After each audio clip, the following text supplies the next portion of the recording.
Thank you for listening to the BjjBrick Podcast.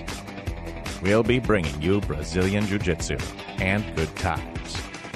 We hope to flatten your Jiu-Jitsu learning curve, help you get the most out of your grappling ability, and meet your goals both on and off the mat. Welcome back, my friends, to the BjjBrick Podcast. This is episode 241. This week we have an interview with Diego Gamonal. He's the owner and head instructor of Brazilian top team San Antonio. He's a third-degree black belt, and I really enjoyed doing the interview. I'm on here with my friend Byron and my good friend Gary. How you guys doing today? You know, I'm doing fabulous, especially since you said Byron was your friend and I was your good friend. You know, that makes me feel special. I really appreciate that, Joe. Oh, well, you know, do what I can to keep your self-opinion where it needs to be. So I bet Byron paid you, but hey, I don't mind. No, I think, Gary, you'd be the one that paid him to talk you up a little bit there. But yeah, I'm really excited for this. That. But you appreciate it, though. Yes, yeah, Joe's a good guy. Excited about this episode. This is one of the BjjBrick Extra episodes. It's coming out the first of the month. The first week of the month we're trying to do 2 episodes that week. And so you'll have this one, and then on the normal Monday, you'll have the regular episode come out. So enjoy your double dose of BjjBrick this week. And Joe, is Diego your instructor or another Brazilian top team instructor in the area? He's my instructor's instructor. Okay, awesome. So yep, we got the big time on. Yeah, he trained. My instructor trained in San Antonio, I think from the time he was blue till he was brown, and then he got his black, and right after that came down and opened the school. That's awesome. Definitely can't wait to hear from Diego here shortly. Yeah, that's going to be great, and you kind of working your way up the chain as far as people have been training in a long time, and you're getting your instructors instructed. That's really cool, and looking forward to sharing that interview with everybody. Also, well, you know what else is really cool, what's Byron? really cool, Gary? The BjjBrick event, the first ever BjjBrick event. And it's like I'm saying, Byron's calling it the Brickapalooza. We don't have a normal name for it. We just call it the BjjBrick event. But June 22nd, June 23rd, June 24th, 2018, Wichita, Kansas. Do not miss it. 22nd, open mat. All this happens at Fox Fitness. They were nice enough to donate their space. Jake Fox and Kim Fox are great friends of ours. And definitely letting us use their gym. So 22nd, Friday, open mat. June 23rd is the meat and potatoes day. We have 2 previous guests, 2 seminars, not 1 seminar, not 3 seminars, but 2 seminars. Tim Sled, Rolly Delgado. So who else to learn from but those 2 guys, 2 legends, 2 incredible people. I can't wait. I know a lot of people can't wait, and you don't want to miss it. June 24th. Byron, Joe, and I will teach you a little bit of stuff. Can't miss June 24th either. You do not want to miss the BjjBrick event. June 22nd to June 24th, Wichita, Kansas. Yep. We're still putting kind of the curriculum together for the 24th, talking a little bit with Gary about what he might want to show, and he's got some cards up his sleeve that he's going to be revealing and helping you guys, and really helping me because I don't understand all the things that he does to me all the time. So this will be nice. And I'm also kind of figuring out what I want to show and talking to a few of my teammates and saying, well, would this be good or would this be better? Just kind of getting, we want to bring you our best. And that'll be on the 24th. So it's a long weekend. It's a full week end, and we're looking forward to having people here from around Wichita and coming in from outside of Wichita. If you're coming in from outside of Wichita, send me an email at bjjbrick@gmail.com. We'll try to help you with some of the details about staying here. Make sure you have a great time. Gary, I'm starting to think Byron's got some ulterior motives here. It sounds like he's asking you to teach certain things just so he can figure the game out a little bit. Yeah, but, that ulterior motive won't work because I'm going to show the improper way to do it. Really terrible ways to do it. And, well, I mean, a lot of people do think everything I show is terrible, but I'm going to show this especially for Byron, and that way when he uses it, it's just going to work to my advantage. So I've already figured it out, but thank you, Joe. He's always one step ahead of me. I got your back, Gary. Literally. And we've got your back if you're in your first year of training or haven't even started yet. We have an audiobook. It's $11.99. It's an audiobook made by me, produced by me. It's about 2.5 hours long, and I'll walk you through everything from finding the right gym to what to do your first month of training, all the way to if you want to compete and what to expect and how to get trained for that. Check it out. There'll be a link in the show notes. There's also a link in the show notes to the BjjBrick event. Gary's calling it the Brickapalooza. And so there's a little picture there. Click on that. There's details, and you can sign up and even get your tickets before they sell out. Check them out. Check everything out in the show notes. Go to just BjjBrick.com. If you can't find the show notes, it'll be there. Really easy, guys. Yep, we could call it the Choke-a-thon. Well, that might have a certain ring to it. Yeah, the snap attack. Gary's in charge of the name. You can tell I've never been in marketing before. It's pretty much going to rhyme no matter what happens. Guys, we have a tip of the week, and I'd like to hear how you guys think about this, or if you use it or acknowledge it as a good tip, even though it might be challenging to utilize. But we say tip of the week, but really it's tip of the month, because this is a BjjBrick Extra episode, and we kind of run this format differently, where we normally have a quote of the week, we have a tip. So tip of the month? Basically, the tip is try to eat healthier the days you train. You'll see better performance on the mat. And also, cleaning up your diet for, 2 to 4 to 5 times a week is just a natural benefit if you're able to do this and be motivated to have a clean diet those days. So, guys, what do you think about this? Do you guys try this at all? I know I do a little bit. Yeah, I am trying to eat healthy in general, and for me, actually, on days I train, my eating can get thrown off. I do some lunch classes, and if I'm not careful, I won't eat till the middle of the day on those days. So I don't necessarily try and eat different. I just make sure that I don't make any mistakes. And see, I'm the other way. I don't necessarily change my eating habits. I know I should. On days where I do eat better, I do perform better. But I really like to eat. And what happens sometimes is I'll eat a really big lunch, or I'll eat too close to time of training, and I'll pay for it on the mat. That's something I really need to, obey this tip of the week, and I would definitely get more out of my training. So I am the bad guy out of us three on that one. So I do need to do a better job, and I'll have better training sessions, and I'll learn more. Sometimes if I'm hungry before class, I think it's better to just skip that meal or postpone it for several hours and train hungry. And Gary, you're hungrier when you're hungry. Literally, perhaps? No, but I don't mind working out with an empty stomach, feeling like I'm going to be really hungry when I get home. I think that's an okay thing. It kind of reminds me of the 1 year that I wrestled, because I'd wrestle and I'd be hungry while I was wrestling, trying to make weight. And how did you do that year? I did terrible. I didn't mean to bring that up, Ira.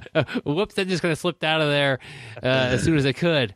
No, and we could have talked about this as well. It's hard to wrestle for 1 year starting like in junior high or high school, because all the other kids have wrestled for a lot of time. It's like jumping into a purple belt division. Even kids have 8-10 years of experience, and you're walking in there, watching WWF, looking for the top rope, and there's not even a rope involved. I didn't understand what was going on. But no, if you've never tried grappling hungry grappling on an empty stomach, try it and see if it affects the way you grapple. It doesn't affect my performance at all. The only negative is I'll be ravenous when I get home, and I need to be sure I have something healthy when I get home. I'm really good about not stopping and picking up fast food on the way home, but whatever's in the fridge, I'm going to eat it. So if I've set myself up for success earlier by having, good, healthy foods in the fridge, that's what I'm going to eat. And it may not have to taste the best or be, the most, fattening or unhealthy food. If it's healthy food and that's all I have, I'm going to eat that, and it's going to be great. So it just kind of helps build that appetite. But I don't know. I'd recommend trying it at least once or twice and seeing if it affects you in a negative way. Some people get a little bit more grumpy when they're hungry. Like Gary would have a Snickers bar, he turns into a diva. And, He's just on himself. He's kind of like a grumpy Betty White or Roseanne Barr, aren't you, Gary? Yeah, definitely Roseanne Barr. But, the crazy thing is you were talking about you're ravenous and you go home and you make sure you don't eat fast food. I am really doing bad here because Byron and I, we rolled this morning. Byron, did you eat beforehand? I don't think I ate this morning before I came in to train. See, I had a big bowl of cereal. Yeah. And then afterwards, I came home real quick to pick my son up to go eat hamburgers and fries. And then when we were done, I stopped by Dairy Queen to get a Blizzard. Nice. So I ate terrible. But it was afterwards, at least. Oh, that's awesome. Yeah, That's I awesome. have failed this podcast this week. That's transparency right there. That's true. Yeah, I promise I'll do better sometime. Sometime, one of these days, for that day, Gary will do a little bit better. That's funny, but I mean, it is what it is. If you could tie in your training, which you're going to be doing anyway, to eating healthier that day, I think it makes your dieting process a little bit easier. Look for patterns there that could help you have a cleaner diet, and I think you'd be better off. And I do agree with you guys. Days I eat better, hydrate better, I do train better. I do train better on an empty stomach versus eating, a meal before I train or, within a couple hours before I train. It is something that is going to be very beneficial to you to train, to learn, to have better practices. Yeah, I don't know what you guys think. I'm not a nutritionist, but I'm wondering if you're trying to do the low carb thing and maybe drop some weight if you don't want to ease up on that a little bit the days you train. That would make sense. Give you a little bit of energy to roll around on the mat. It just might. Something to think about. I think on that or on any of this stuff, it's experiment with your own body and your own foods and intakes. Everybody's different. And, you might try, low carbs and rolling and see if you feel like you're any different. Or you might try a little bit more than normal carbs and rolling and see if that's any different. And, give it a little bit of time, maybe try that for a week or something like that. But I think the idea of experimenting with your diet or your sleep, maybe getting more sleep, you roll better. Maybe maybe you get tons of sleep, so maybe a little bit less, and it would be okay. But just be open to kind of tinkering with things and seeing if it helps you on the mat or off the mat. Maybe you have a clearer mind at work or something like that as well. Yeah, and you've talked about that numerous times before. You're a big proponent of experimenting. And we've talked about that before, and it's great advice, Byron. And although, for the listeners, although Gary and Byron did not go to nutritional school, they did stay at a Holiday Inn last night. Hey, you get a free breakfast. Problem is, I had about 1,400 calories for breakfast. Somebody else who's always on it and has the knowledge of somebody who stays at the Holiday Inn is Diego. Joe, what can we expect during this interview? We talked about everything from his early days training in Brazil as a young man and his working his way up through the belts and his competition career. And we talked a little bit about kids jiu-jitsu, a little bit about how to run a jiu-jitsu school. It was a great interview, and I think the listeners are going to like it. All right, here we go. He is the most interesting grappler in the world. He is such a polite driver, he always signals when he changes lanes. This often carries over to BJJ if he has been driving a lot. If you're careful to watch his left hand before he performs a sweep, you will see his fingers flick up or down to indicate which direction he is going to sweep. Just before he executes the sweep, he will check to make sure the mat is clear of other grapplers. He can sneak up on a ninja in daytime. I don't always listen to podcasts, but when I do, I prefer the BjjBrick Podcast. Stay sweaty, my friends. BjjBrick listeners, I have on the phone with me Diego Gamonal. He's third-degree black belt. He's the head instructor and the owner at Brazilian Top Team San Antonio. Diego, how are you doing tonight? Good, my friend. Good. For us, how you doing? Yeah, I'm doing good too. So you just got done teaching class, correct? Yeah, I just finished the class right now. What'd you teach tonight? How did it go? So it was good. Today I was working like some side control, chokers, north-south, so it was pretty good. I got a full class today, so the gym been busy all day today. I think the weather started helping. Yeah, the weather's nice now, huh? Yeah, exactly. Yeah. Okay. Just for our listeners who might not know who you are, can you give us a brief introduction? Tell us a little bit about yourself. Yes, for sure. So my name is Diego Gamonal. I'm a third-degree black belt on the Ricardo Marques from Brazilian top 10 Juiz de Fora, where is my hometown, and under also Murilo Bustamante, which is my coach as well.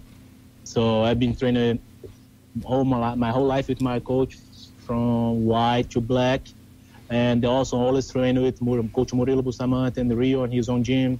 So you make a lot of camps together. So now I'm here in Texas, so I'm the head coach of BTT Texas. So I got my school right here in San Antonio, and you have it's been growing in Texas very well with a couple of students, couple of affiliations right here. Nice. How long have you been training? So I started to train in 1998. So it's 20 years, completing 20 years now.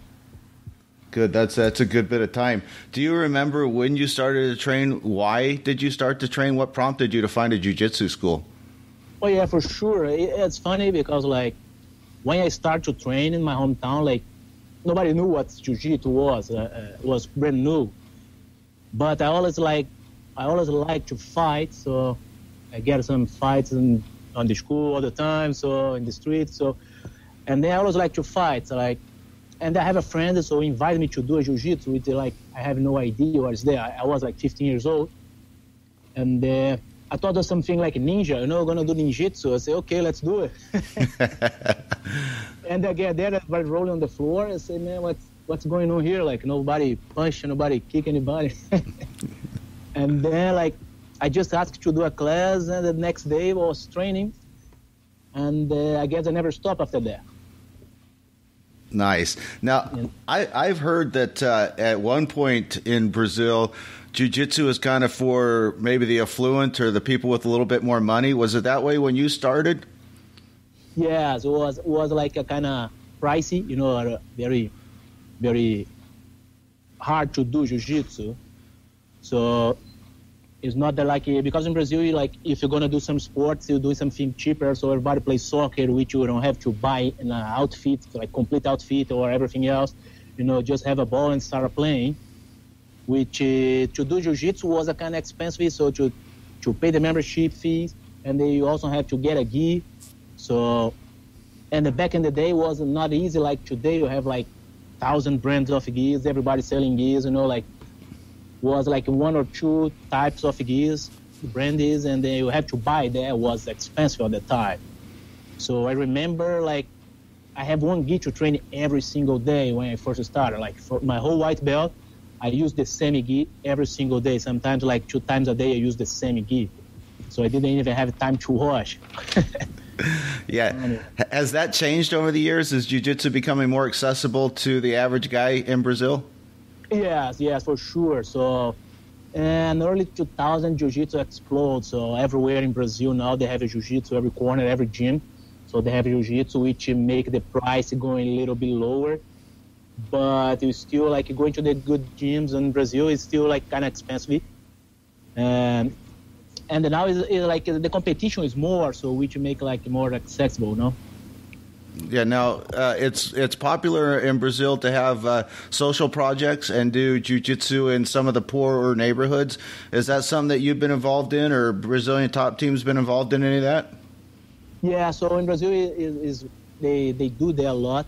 Even Master Murilo Bustamante, he has his own social project in Rio, when he's teaching for the kids for free, and then it's a good group over there. So the jiu-jitsu is getting very, very popular in Brazil. It's good to see the growing. Nice. What was the mat culture like back in the day? Was it a pretty tough guy culture? Did they have the challenge matches, people coming off the street to see if Brazilian jiu-jitsu was real? It was tough training, but was very respectful. It's really rare somebody show up at the gym and say want to challenge somebody, without knowing, because they knew would be tough. And the training back in the day was really, really tough. Like, if you like to keep training, like, it's not a lot of people keep training there for a long time, I believe, at that time, because it was harder. Like, for you to keep training over there, man, you have to work it very hard.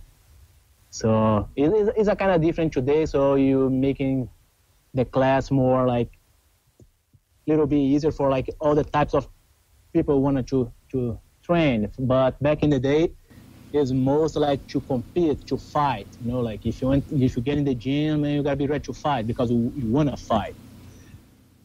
So, and then because of that, like, it is really rare somebody get inside your gym to challenge anybody. I gotcha. So I see that at your school you have some boxing classes, you have some MMA. Do you view that as kind of being separate from jiu-jitsu, or do you view that as being part of jiu-jitsu? No, it work that discipline is separate, but it is part of the MMA program. So you have like the whole training center here. We do have like a lifting room in the gym. You have a boxing, big boxing. The jiu-jitsu, also in the jiu-jitsu class, you have once a week of wrestling as well, which try to be complete. I believe everyone has to do everything. Like, you have to train gi, you have to train no gi, you have to have a good guard, you have to have a good takedown. So even though you have to be a good striker, you know, at least to defend yourself if you need to punch or protect yourself to get a punch or kick. Nice. I like that. It's kind of an old school mentality, I think, but I really appreciate it. Yes, for sure. That's the way I grew up training. So back in the day, it was like back in the 90s, he was training jiu-jitsu someday, and then the coach show up in the class and say, okay, today everybody take the gi off, and start like slapping each other, man. Like, you know, like doing like crazy things like that to tough you up. You gotta be ready, you know. Yes. And then I think for that time, because jiu-jitsu was growing, they had to prove was good, you know. Yeah. But, today is a kind of different, you know. Yeah, it's different. You're in a different country, and it's a little bit different time. And so, do you find yourself trying to find a happy medium between keeping jiu-jitsu tough and at the same time making it easy enough for students to keep going? Well, I try to find the point where like I can have the tough guys training, you know, prepare for the competition, but at the same time I have a lot of guys here just training for self-defense. Some guys want to just get in shape.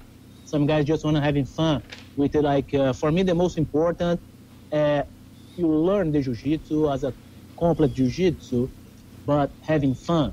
So if not having fun, what you're doing, like you have no reason to come back the next day. So try to make everybody having fun during the class, you know, pushing hard. So, but you gotta see like when you have to hold and when you have to push. You gotta be a very, very close attention to that. Nice. Okay. You're my coach's coach. How long have you been Fernando's coach? Did he came up and stayed with you when he came to America? Is that right? Yes. So Fernando started with me. He was really young. He's like, I believe he was 13 years old, and he was a kid when training to me. And he trained to me a little while. He got his blue belt, and then he started going to me to train under my coach. So after that, he trained under my coach and got pretty much all the belts under my coach. We was training together. It was like a teammates, but I always has to like help him to train. And he was under Ricardo as well. So when he moved to the United States, so he asked me I invited him to come over here. He was a brown belt at the time, training under my coach. I invited him to come over here. He want to try the experience, how it would be to live here and live with jiu-jitsu. And he stayed with me for a couple of months, still training. And then I give the belt to him, the black belt. And then, but also I gave it like under my coach's name. So I just like me and my coach giving to him. So my coach wasn't present to do it. He asked me to do that. So we give to him the black belt together pretty much. And then I'm really, really happy with him. So I just visited his gym like in last month, and look amazing. He's doing a really good job. He's really patient, like what he loves to do, you know, like he loves jiu-jitsu. He loves to share He loves to train. He's really a nice boy, nice kid. He is. Views on this vary a little bit, but traditionally in the traditional martial arts, there's a big emphasis put on character development and being a solid person, not just learning how to fight, but being a better person. And I think Fernando is like that quite a bit. Is that something he gets from you?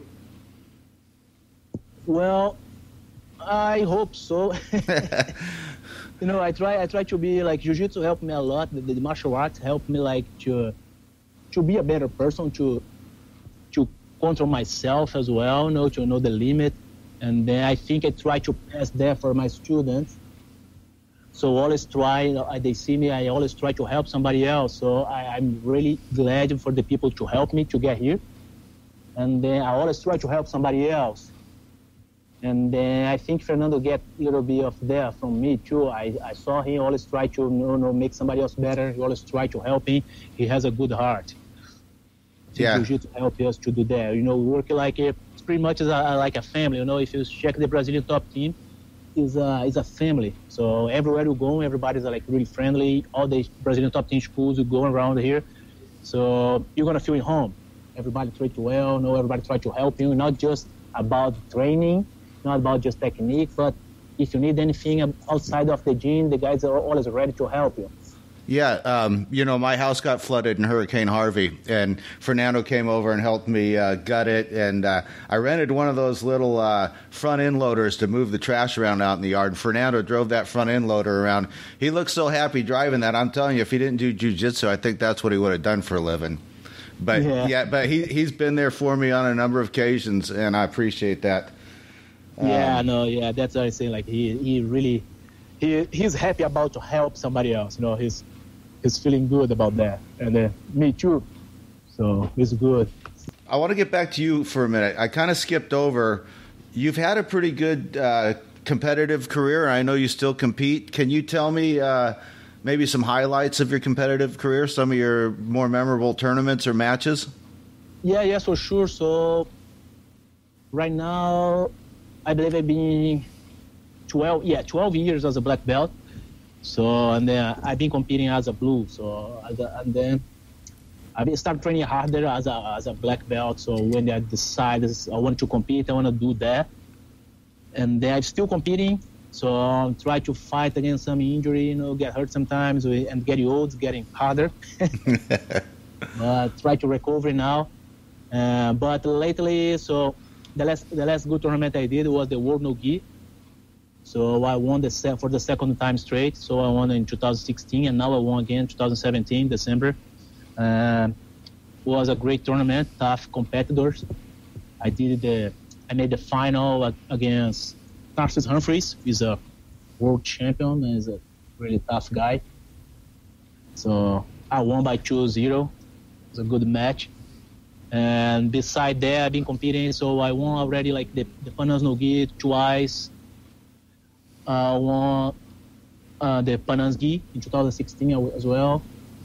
I get a couple times on the podium on the world as well, on gi, no gi. Like 2 times I got a second place on the gi, like 2 more times on third place on the gi. Beside that, so in the Brazil, competing a lot too. So the Brazilian nationals, I placed a couple times. And then IBJJF Opens, I've been competing. I won already like a couple times in Miami, Boston, Austin, Dallas, Houston, Charlotte. So I've been competing all over the United States on the tournaments. So been really happy about the tournaments lately, and long time competing. So getting more experience, to do, and I love to compete. I love the adrenaline to get your body, to compete. To be honest with you, I like more to compete than training. Yeah. Do you have a particular strategy you go in with? Do you like to go for the takedown, or how do you approach a match? So my goal is always go to the finish, but I like to work like position by position. So I believe it is a kind of old school mentality. So No matter if you're on bottle, start on the bottle, start on top. I feel comfortable on both. But my goal always get on top and finish from the top. So if I pull the guard, if I start on bottle, I try to sweep, I try to get on top and finish. So if I get on top, I'll be there until the end. So I'll be on top to finish or no move back. So I try always like going forward, slowly but surely. No big steps, no big jumps, but whatever like space you get, whatever space you advance it, don't move back. So try to keep the pressure. Nice. I like that philosophy. It's been within the last year. I think you had a super fight with Rafael Lovato Jr. Unfortunately, you didn't get the win, but how did the match go? Is that a good experience for you? Yeah, it was a good experience. So I think it was last year or the year before. I'm not sure. Which Rafael Lovato is one of the toughest guys, man. He's really good. He's been competing, winning a lot. And then I got a short notice call. I just want to help out the show, because the guys always support and put my students to compete. And so the fight to win called me like a week, pretty much like they called me on Friday to compete another Friday against Lovato. Right. He had an opponent drop out due to an injury, right? Yeah, he had an opponent drop out, and the guys called me like a Friday, so like 7 days before. Which I was like traveling with my student, was fighting in Oklahoma, so I was coaching him. He was fighting MMA there. We stayed there for the weekend, which I haven't trained on this weekend. So I started training back on Tuesday to go fight on Friday. It was a really short notice to do it. Like if I have to fight against somebody good like him, I really need more time to train. I wouldn't do that again. Yeah, but got to say, I got a lot of respect for you to take a match like that on a week's notice. So that's actually pretty awesome. Yeah, I just want to also challenge myself to help the show, but he is really good. He's really tough. So I need to be well prepared to go somebody against him, like him. Right. Speaking of competitions, I see that your students have a competition coming up this weekend. Is that correct? Submission Hunter? Yeah, I got a couple guys competing in the Submission Hunter here. I believe it's 7 or 8 guys doing the super fight from San Antonio. Awesome. On this Sunday. Awesome. So with a lot of students competing, I'm sure almost every competition you've got somebody going in for the first time. What advice do you have for students going into their first competition? Yeah, honestly, the guys got a little nervous about compete because of the first time. Or sometimes when they go to compete like a big tournament and they not use it to compete, I always tell the guys, remember, it's a big tournament, but it's not a big opponent. So you fight against the guy, you don't fight against the tournament. Whatever you fight here is the same thing you do in the gym. So try to do everything you do in the gym. So just keep your mind, calm and work everything you've been working. So don't think about how big is the tournament. So think about your opponent. Because no matter if you're doing like a small tournament or a big tournament, sometimes the person you fight against is the same. So that's you gotta be prepared about the tournament. So especially when the guys say, IBJJF is a big tournament here, and then you're gonna compete a local tournament, so you have the same guys so competing. So you just gotta be calm and focus on the opponent.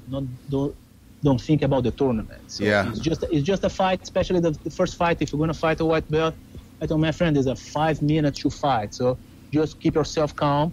It's going to be faster than you think. Yeah, it's over before you know it. Yeah. I wrote that down. I really like that you're not fighting against the big tournament. You're fighting against a guy. Exactly, that's great advice. Sometimes you get a small tournament, you get a tougher opponent than the big tournament. So you never know. Yeah. So gotta prepare to fight against somebody, not against the show. Nice. At the mid-level, blue belt, purple belt, when your students are training, what does preparation look like? I've been to some gyms where the mentality seems to be we got to be in the best shape we can, and 2 weeks out they're doing tons of cardio and tons of strength and conditioning. And then I've seen other schools where we got to be as technical as we can, and it's a lot of drilling and game planning. Where do you fall on that spectrum? Well, at the level like blue and the purple belt, I believe you have to be training all the time. Of course, you have to have a goal, so you're gonna shoot your goal. So that's the tournament you wanna go. If you wanna go to Worlds, if you wanna do that. So I tell the guys, you gotta prepare yourself to get the tournament, the biggest tournament you want for the year, best you can. So the other tournament's gonna prepare you to get there. So to fix the mistakes. So I always tell the guys, so if you wanna be a world champion, you cannot just compete the Worlds one time a year, because over there you're gonna have some mistakes you didn't fix it. So try to compete like step by step. You're gonna compete once, twice a month, and then from there you get your mistakes fixed. From once to get in the big tournament, you can have no mistake. But I always tell the guys, so gotta always prepare. So be training, keep training, but don't overtrain. So you're gonna train like 5-6 times a week, and at least one day you're gonna rest for complete. Right. So you threw out there casually compete once or twice a month. If a guy's blue purple belt and he really wants to make a splash on the competitive scene, you're telling him to compete as much as they can? Yeah, as much as he can, but you'll be careful too. Sometimes if you compete too much, you can get like hurt, or you can take over your training to compete. So I told the guys also the number of competitors per month is good. Like if you do like twice a month, no more than that will be too much, I believe it. Yep, that sounds like a pretty good pace. Yeah, I go once, twice a month. That's perfect. Like you don't have to push harder than this.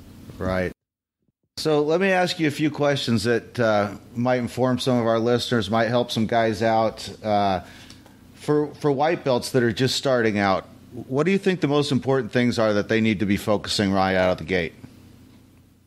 Well, the white belts, I believe they have to know very well the basic positions, like the fundamentals.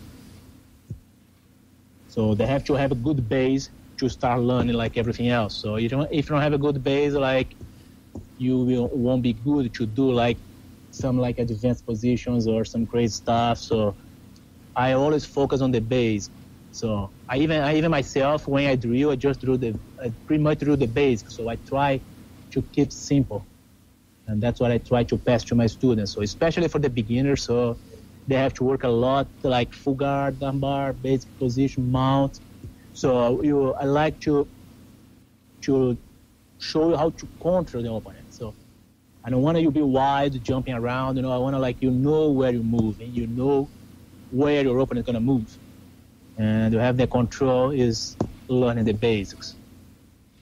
When you get a new student come in with no grappling experience, do you just kind of put them in the class and let them go, or do you have a little bit of a private with them first, or have an upper belt work with them? How do you handle that situation? So right here in my gym, you have like a beginner's class. So when you start, your first week, you're going to do the beginner's class only. And then you're going to get all the fundamentals from there. And after that, you're going to start by do the advanced class, but we're still going to the beginners. So you just can do one more class if you want to. So you can do the beginners, and then you go to the advanced. So once you go to the advanced, he's going to work more with the high belt. So I don't like to put beginners to rolling together, so they can get hurt easily. Yeah, that can be a recipe for disaster for sure. Yeah, exactly. I like to put a high belt, especially in the first roll. The first time they're going to sparring, the guy has to be rolling with somebody like high belt to let him roll, to control him, to tell him what to do, what to not do. Pretty much that. But for sure, the guy has to be a beginner's class. Cannot throw somebody never did before on the like a high level class. So he's gonna slow down.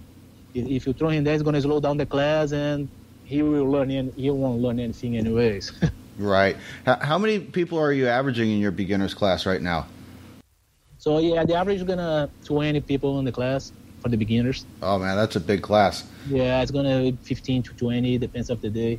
I got to make it up there to see you one of these days. For sure, my friend. More than welcome.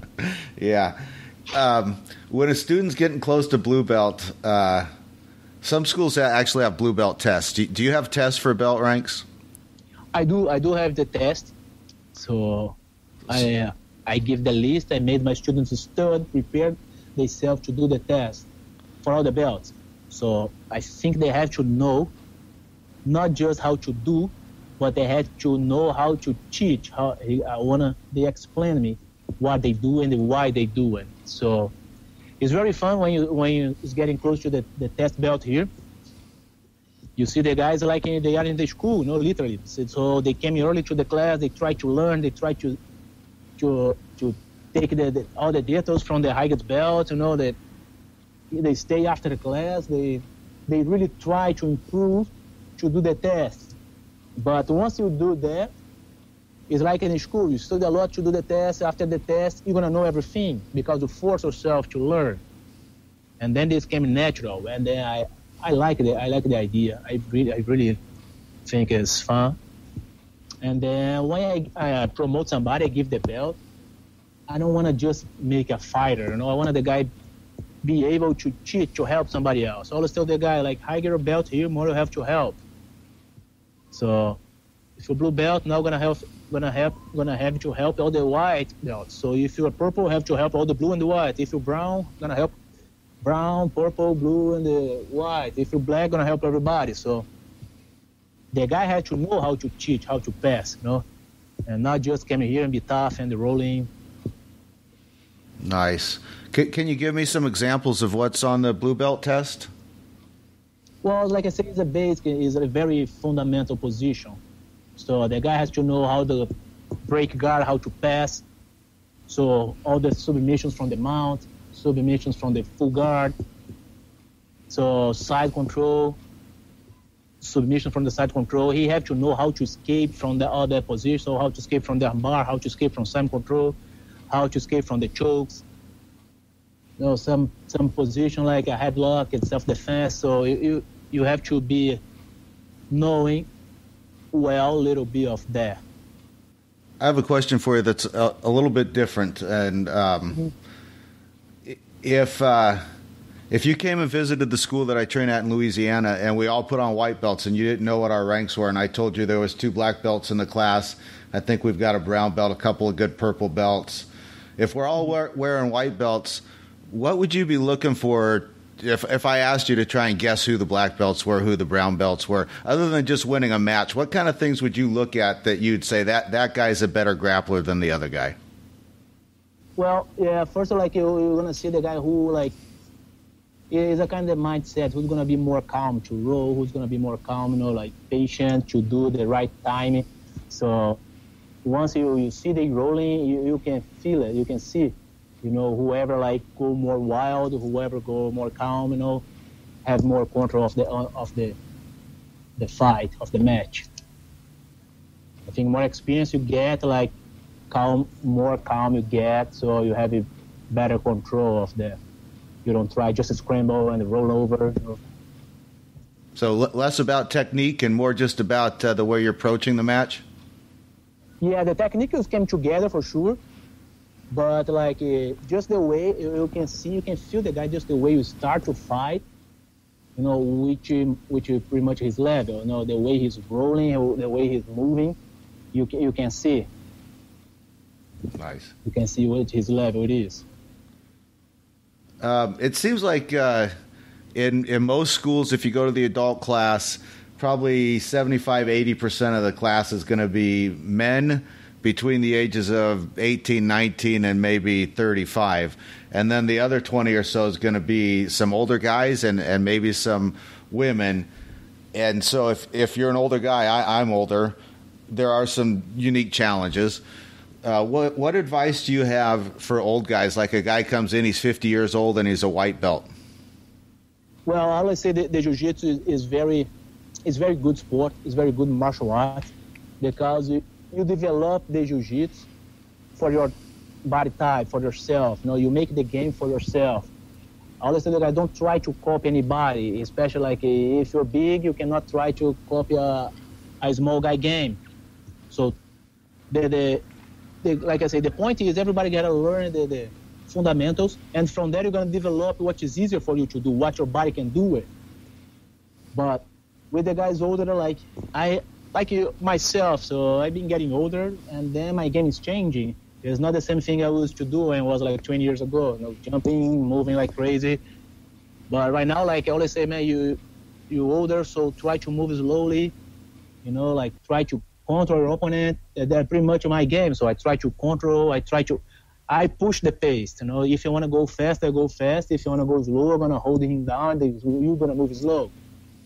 So you cannot lose the control. If you're always gonna fight your game. You know, if you fight somebody else's game, if you play somebody else's game, so you're pretty much gonna lose. So you're gonna push the pace, put the speed you want to, and find the control from there. Right. Slowly but surely. Yeah, I think Bruce Lee said that if two fighters face each other and they've got a fairly equal skill set, the one that controls the timing and the pace and the distance is going to win the fight. Oh, yeah. Yeah, absolutely. So I notice you have a women's only class. Tell me a little bit about that, how many women you have in it, how that's going. Yeah, so you have a lot of women here in the gym. And then now we start building the women class. To be honest, it's good for the woman when she first get here, when they first get here in the gym. They're not comfortable to do a class with our men. But after a while, so the girls is very tough. They want to challenge you, so they don't want to ruin the girls anymore. They want to go harder, and they started coming to the regular class. I believe the women's class is good, like to do like for a beginner girls. So after that, they want to come to the other. I have like the advanced class here. Sometimes I have 10 girls training together with men, so they want to go hard too. So they don't like to just roll with the girls. Nice. And your wife trains, is that correct? Yeah, my wife's trained too. She's a blue belt. Nice. Do you teach the women's class? I do not. I put this time to put girls together, because I believe like if you put the girls class and the men teaching will be not the same thing, or just girls is getting together. I have my student Julie. She's teaching she's a purple belt for stripe, and she's teaching the women's class here. So once a week, just girls on the mat. So it's Friday. Nice. Trying to build now. And then most of the girls go to another class or two at the open class. Yes, most of the girls going to the other class. Nice. They came in more to the normal class than the women's. Awesome. And how about kids? You got a good kids program? Yes, now your kids program is getting really, really good. So the kids class getting full. And they've been competing. They've been doing so well. They just had the Naga right here last weekend. And they have like around 10 kids competing. So all got medals and sure. So it was really, really good to see. So we start the class like 40 years old. So and they start from little. Boy, that can be a handful of 4-year-olds on the mat, huh? Oh, yeah. Sometimes they getting crazy. But to have always like at least like 3 coaches during the class, 2-3 coaches during the class to take care of the kids. So yeah, it's hard to be yourself by yourself with 20 kids running around. Oh yeah, you got to have an adult for every 5 or 6 kids, it seems like. Yeah. Do you use that as an opportunity for somebody like your blue belts to get started teaching? Yeah, so I have like I always tell the guys like in my brown belts, I like they help me to teach. So because I want they learn how to teach. To once they get a black belt, they be ready to teach by their own. And also I ask like always somebody if have time like purple belt or blue to help them to teach. To see how they teach, or to come to the class together and to just pay attention. So I has my brown belt Sergio. He's been teaching the leads class too. And I have a purple and blue belt. I ask you to go to help him and to see him teaching, to see how you can teach that too, And I believe when you start to teach, you learn a lot. I start to teach, and after that I started learning more because I have to remember all the details, to show everybody, and I started remembering the details to do when I was rolling, which helped me a lot. And then I believe they help the guys to grow up their game, especially to understand better the basic position when you know all the details to show. Absolutely. There's a lot of focus these days on bullying. In your kids program, do you spend time anti-bullying, and how do you approach that topic? Yeah, so you try to what you want to work here, the jiu-jitsu, you try to build the self-esteem of the kid, to make it more confident. The way he has like no problem with the bully. And I have a lot of parents came here to ask me about the kid having bullying in the school. And after they pretty much came natural. So they started training, they started getting involved with the other kids. So they started getting better in the school, they started getting like better grades, they started like don't get any problems with the bully anymore because they really build the self-esteem. The self-confidence they have is very, very good, man. I believe all the kids should start to do jiu-jitsu early as possible. Yeah, I would agree. You said something about the parents, and that kind of reminded me. I've seen parents at tournaments that some do it well and some do not do it very well. They get over anxious and hollering at their kids and stuff. What advice do you have for parents who are getting kids into jiu-jitsu and their kids are competing? Yeah, as always, I had some problems on the past too. So some parents get like too serious about the training. Some parents, I always tell them like the kids have to have fun. Like don't push. Don't make this a mandatory. You have to go jiu-jitsu. You have to do that. So it's not fun for the kid when it's not more like not playing more. So if you look at this as a job, you gotta do it. For 4 years old, you have a job to do. Like it's not fun. I tell the parents, so they have to come here. They have to have fun. They have to learn. So they have to behave, but don't push them hard. If you think about your son gonna be a world champion 4 years old, and you think this is going to change his life, I'm going to tell you, you're not. Doesn't make any difference for your son be a world champion as a 4 years old and not. Like sooner or later, if you push too hard, he's going to stop. You're going to get tired of that. So you're going to let him get involved. You're going to let him have fun and just like learning, and let him want to do, So most have to come from him. You bring him to the gym, let him have fun. And after that, he's gonna ask to come back. So that's my goal. When the kids are happy here and they want to come back next day. And these I have a lot here. They want to stay all day in the gym. That's funny. Yeah, that's excellent advice. I knew a kid who wrestled he wrestled from the time he was 5 years old up through high school. Won a couple state championships. Could have been a great college wrestler, but, man, his parents pushed him so hard he went off to college. He never wrestled a day again after his senior year in high school. So that's great advice. Keep it fun. Exactly, yeah. I saw this a lot. I have a lot of guys, so I have a lot of kids, they could be good, and the parents push too hard, getting a hard time to train harder, and they cry all the time in the class, and they don't do well because, like, they are afraid to lose because they know the parents will be mad. And then once you're afraid to lose, you're afraid to try. So you don't try your best because you're afraid to fall. And then start getting everything wrong. So just let him have fun. No commitment. Just keep training, having fun. So once he gets older, the age of like 15, 16 years old, and so he's ready to know like whatever he want to do, if he really want to do that. But you cannot decide the future of your kid. A lot of parents, they try to live their own dreams on the kids. So the kids have to have their own dream. Absolutely. Hey, Diego, before we wrap things up completely, you have a DVD series you put out recently called The Invisible Armbar, and you actually came down to our school and did a seminar on it. I was thoroughly impressed. You want to talk about that for a second before we're done? Oh, yeah, for sure, man. So, I just have this seminar, the DVD.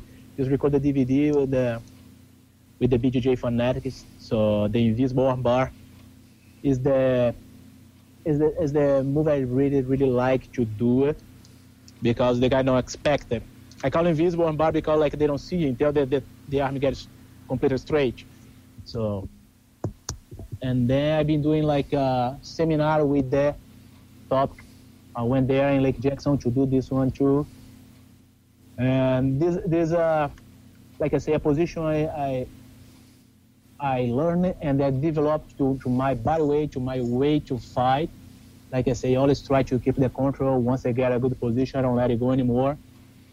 And then they pretty much start from the turtle position or like side control. You know, I developed like a lot of ways to get on there. But I like a lot to work from the turtle before you take the back, because that is the time the guy trying to escape. And then you catch him. So what I try to do there, like give him an opportunity to try to escape, and then you catch him. So the invisible armbar, I start to do that more once I came to United States, actually. So when I came over to United States, I started to teach, and they have a lot of wrestlers. I've been teaching challenge, at the gym with a lot of wrestlers came to the class. They want to roll, they want to try. And then I started seeing the guys like shooting the single leg from everywhere. Whatever they do, if they on bottle, they try to get the single leg, they try to get double leg. So that's what the guys do. And then I started to lock the arm from there. Once they shoot the single, I lock the arm, and then I went straight to the armbar. And they've been very successful on that. And started like applying the tournaments, and then I get like a lot of submission in the tournaments with this. So for sure, I have to send you a DVD too. I have yours here. Awesome. Yeah, I'll give it a good review.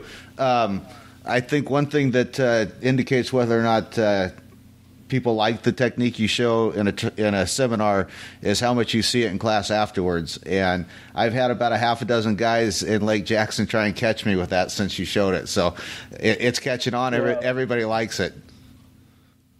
Yeah, so because the truth is really, really simple. You just have to understand, and then get the time. Once you understand the position, get the time, is really simple to do. Like everybody can do. If you're small, if you're big, if you're old, if you're young, like it's a simple position. So I like to work the position which is easy to do. I always tell the guys, like, whenever you're drilling, whenever you're learning, you cannot use any strength to learn the position, new position. So if you use a strength to learn the position, to do the technique, because it's not right. So you gotta do the technique without any strength. And then when you find the way to do the technique, you're gonna start to use your strength on the right way. Don't expend your energy to do a lot of strength in the wrong way until you get there. So, and that's one of that. So once you lock, you get the arm, you lock the armbar, so you just push. Pretty much like you pull the trigger. You got everything ready. Whenever he moves, you pull the trigger, and done. It's very simple.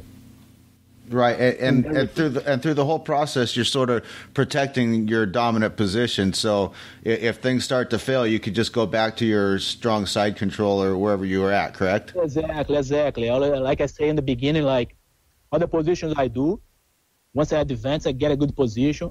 I won't move back from there. I can move forward, but I won't move back. And they try to finish, nothing works, so stay there. Like you say, like you side control, you try to finish. I don't want to risk a crazy submission and lose the good position I have. I fight hard to get there. I don't want to do something crazy and lose everything. So in side control, because I fight hard to get there. So I'm going to try to submit from there without getting any risk for me. So I keep in the control. So I try to submit, nothing work, I want to keep inside control. Would you describe your game as a tight game or a loose game? So it's kind of tight, like I like to be close and pressure. So I like to move. I like to work a lot of body weight. Right. Okay. I like to make my opponent carry my body. Perfect. Which make it like waste his energy. Whenever he moves, he have to move myself first, and then he's gonna start to move, and then I'm gonna know where he's gonna move.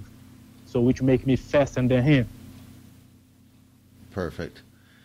Before we finish up here, is there anybody you'd like to give a shout out to?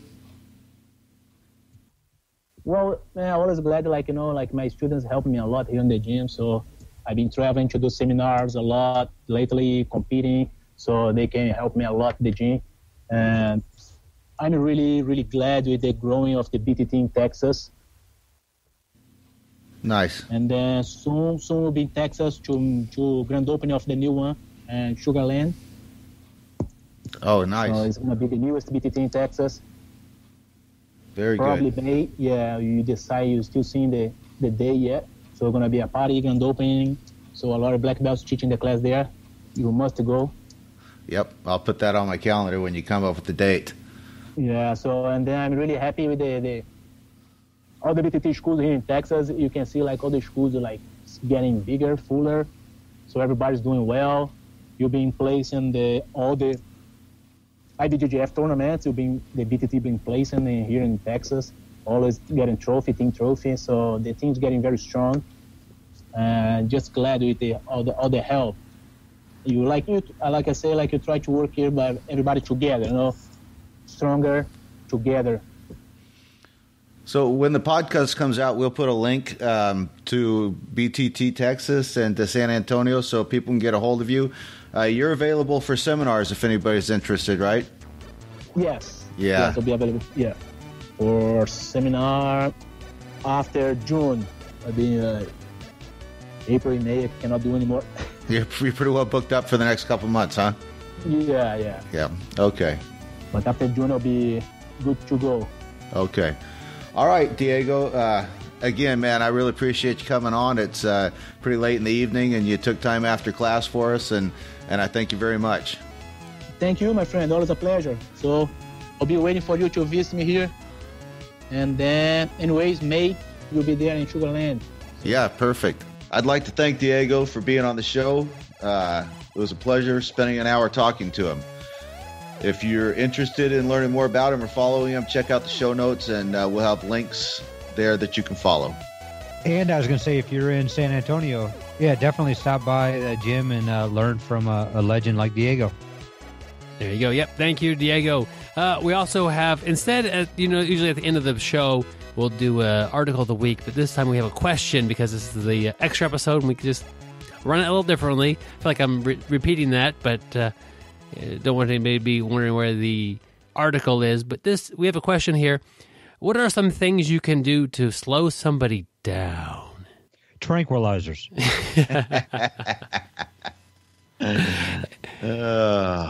That's true, I guess.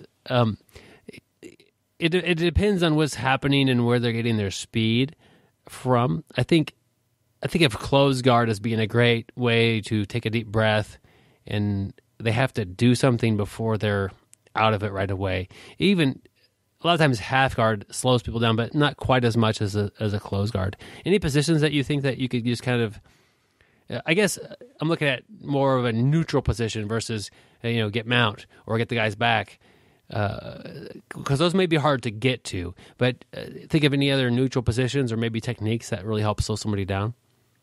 Yeah, I think sort of techniques and postures, even within those positions, if you're playing closed guarded and you're not breaking their posture down and doing it in a way that it's harder for them to get their posture back than it is for you to keep it broken. You got to use good technique. So things like a good collar grip, an overhook, those kind of things. And you're making them work hard to try and get back the space they need to move.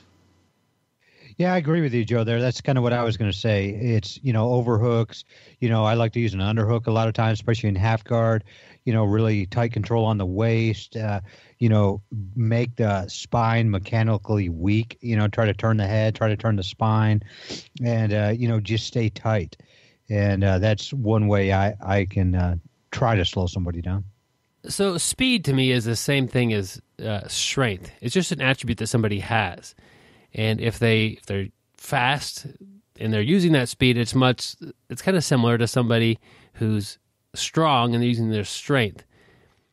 That's fine. It's something that may not be there all the time for you. Typically, I think of the younger and smaller people being at the higher end of the speed, but that's not necessarily true either. If you really work on things and in your game implement speed a lot, you could do techniques lightning fast, and you could be up there kind of closer to Gary's age and still be pretty fast. Well, now that you brought age into this, and but that's one thing I've noticed as I've got older. I'm definitely a lot slower. I I think I'm moving in slow motion compared to some of these people I see. But so that's one thing I'm always trying to do is slow people down because I can't keep up with that.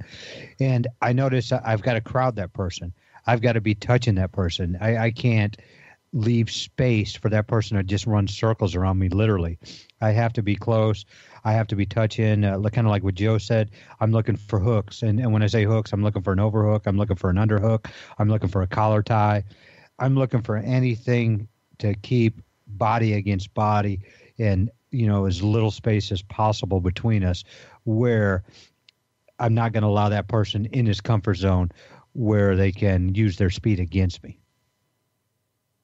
These are techniques, I guess, that you can use to slow somebody's movements. But I think another way to look at it is to just slow them down by emptying their gas tank faster than you're emptying yours. Good point. I think that's just about using better technique than them so that they're working harder to try and get what they want than you're having to work to get what you want. So, I really think technique, using good frames, and that sort of stuff will go a long ways. If you do get top position, really concentrate on some pressure, some shoulder pressure, and use good mechanics. Byron, thinking about these questions, what are some things you can do to slow someone down? And we're talking about in the heat of the moment in a sparring match, how to slow it down. But I'm also wondering, I don't know if they ask you this question in person or you talked about the question, but I'm wondering if the question can be, kind of like the spaz in the class. You're rolling and somebody, just goes a little too hard, goes a little too fast, and you're trying to slow that person down a little bit so they'll learn a little bit better, so it'll be more enjoyable for you. That could be the question too. Did you talk to the person? Is this a question somebody asked you? Was it online? Did they really tell you what they were talking about when they asked about slowing somebody down? Gary, that's a good question. And if you want to send in questions for this segment, send them to bjjbrick@gmail.com, or you could send them, through our Facebook fan page. I made this question up because I didn't have a question this week, and I think that's an interesting concept, and it could be any of those things. I think sometimes with the kind of the more spazzier person, talking to them, and it doesn't have to be the asking them this on although you could, it could just be talking about things while you're rolling, and letting them know that this isn't that death match that sometimes Gary brings to the table, and he's won most of his death matches, but he hasn't won them all. Yeah, I'm 15, 13, and 7 in matches to the death. That's actually your locker combination back in high school. So you were the one always breaking in and stealing my lunch. When I was a kindergartner. Oh. Yep. Man. Just having some kind of a thing to say or to take the intensity down a notch is okay. And if it's somebody that you roll with and they go super fast and that's not necessarily a bad thing. Like, it's okay to learn how to deal with somebody's speed. But if you would rather not, maybe just not today, or maybe you feel that they're injury prone to you, save them for the last round, and they'll probably be a little slower. And that's not really a technique thing, but it might make your class more enjoyable if you don't have to go with the speedy person on the first roll. Try to let them work themselves out a little bit. But it's not a bad thing to have people with that speed. I think what Joe mentioned, let them try themselves out. Along the same lines is don't work quite as hard, maybe give up some, and then take it back later on. Like, if they're going to pass your guard super fast, at least make sure that when they do, you have your hands or your arms in the right position and you're able to shrimp and get it back. And so your recovery is there. Don't try to match speed for speed, especially if you're having a problem with that, because that's not going to be a thing you win. It's like trying to go up against a real big guy who wants to muscle you. You can't just match muscle for muscle. If you would have been doing that, this person would have been muscling you anyway. Look for areas that you could work your technique and catch up later on when they take that breath, or when you're able to shrimp and recover your guard back. And let them work a little harder is fine. But don't try to match them speed for speed. I think that's a mistake. And the thing about the person going super fast all the time, that's one benefit that I know I've talked about myself, is it's good to sit out a round or two and watch people roll and talk to the people who are rolling. If you see the new person going 100 miles an hour, or even the blue belt who's trying to smash the other person or whatever, tell them to slow down. And that's easier to do from a third-party perspective versus the grappler having that, hey, slow down, man, you're going too fast for me. But as a coach from the sideline saying that, it's a little easier for that person to hear, and a little easier on the person who's rolling with that person. It's just it's nice having that third party. I don't sit out enough, but I do see a lot of value in that. You talk about slowing down the new guy, or the guy that's maybe a little spastic to the point where they could injure you. I have employed a strategy multiple times. It's worked every time. Usually when guys are spazzing a little bit and I'm worried I could get hurt, it's when they see a glimmer of space to try and get to my back, or they see a submission they can explode into. And I always pause the match and I tell them, I'm not trying to win here. If you get in position to take my back, I'm not going to fight to the death to prevent you from getting that position. You earned it. You can have it. I said, if you get an armbar set up correctly, I'm not going to fight to the death to prevent it. You set it up correctly. You earned it. You got it. And then when I roll with them, I prove that to be true. If they're going to get a submission on me, I don't spaz out then to try not to tap to a new guy. Joe, that's great advice. And that's kind of what I was going to say.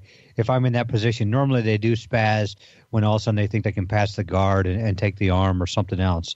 And, they're spazzing because they're really going for that submission. And I do the same thing, and I've noticed that works a little bit, even though it didn't work today. But I will let people finish that submission, get that submission, and I won't spaz to get out. I will let them, get the tap. And I think once they see that you're going to roll smooth, you're going to allow some stuff to happen, it seems like I don't get hit by as many flying knees and flailing elbows as I did previously. Exactly. Yeah, that's good advice. So it's not all technique. Some of it's social. Of course, that's not going to work super well in a tournament. But, if you're worried about training in your safety or their safety, you're a lot more likely to get hurt by a new guy going fast than a more experienced person going at a regular speed. That's just that those are injury-prone situations. Yeah, and just talking is very smart too. Like the guy that I rolled with that I said didn't work out too well today, but right before he rolled, he's like, "Hey, let's go really slow. I just want to work," and it didn't turn out like that. It started out like that, and boy, it was crazy. But afterwards, I did have a talk with him about, actually I had 2 rounds where I had a talk with him.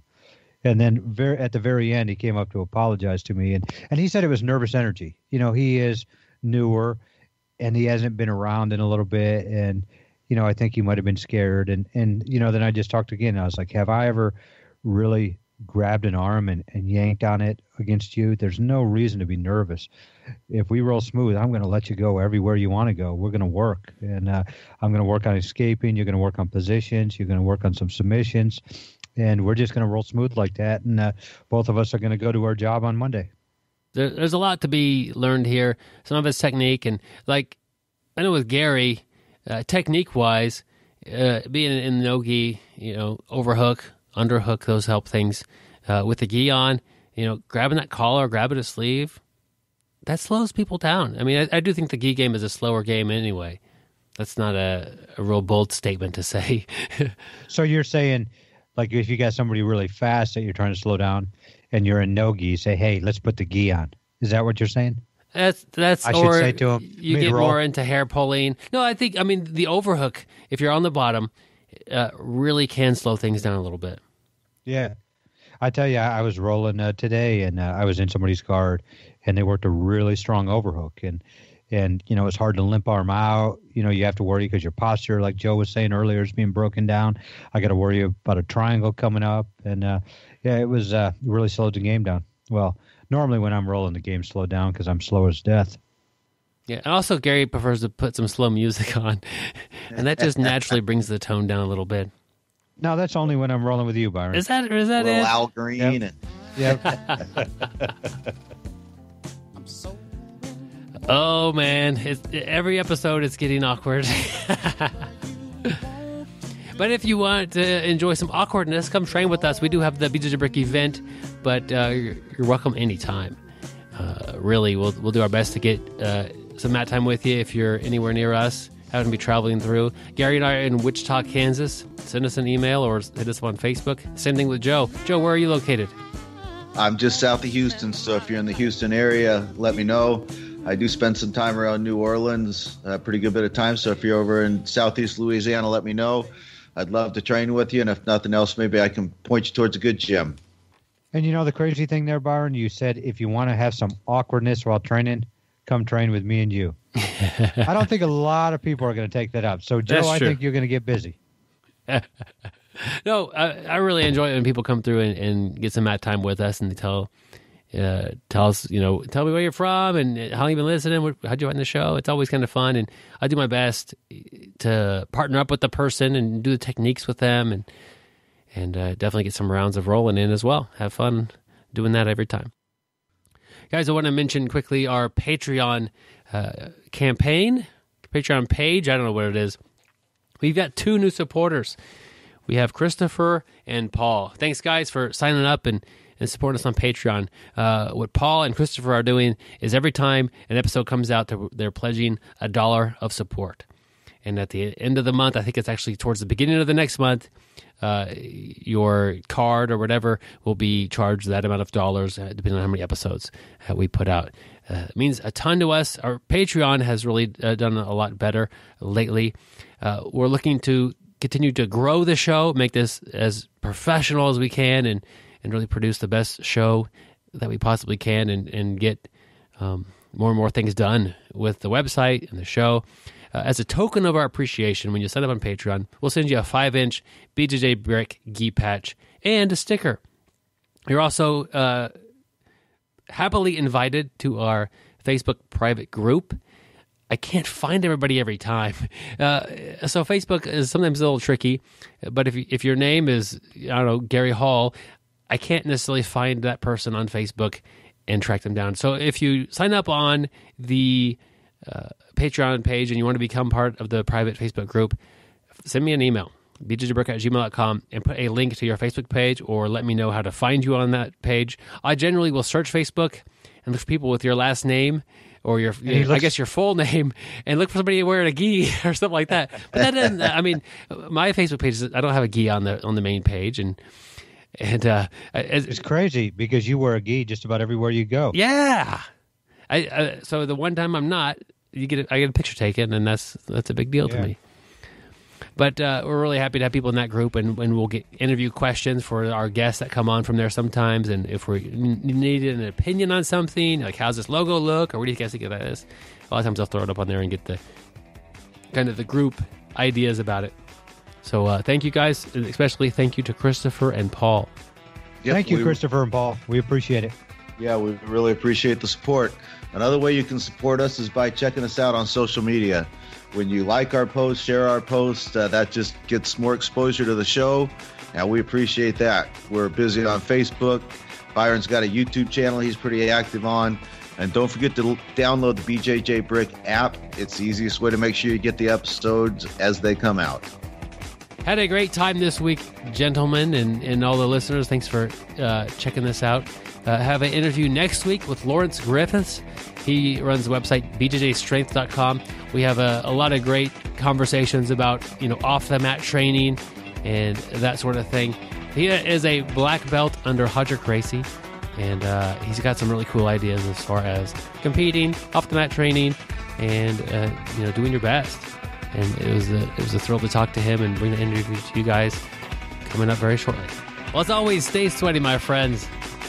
And don't forget to shower. Train hard, train smart, get better. We'll see you on the mats, guys. Thank you for listening. I hope you find the time today to roll. After all, the best way to get better at Brazilian Jiu-Jitsu is to do Brazilian Jiu-Jitsu.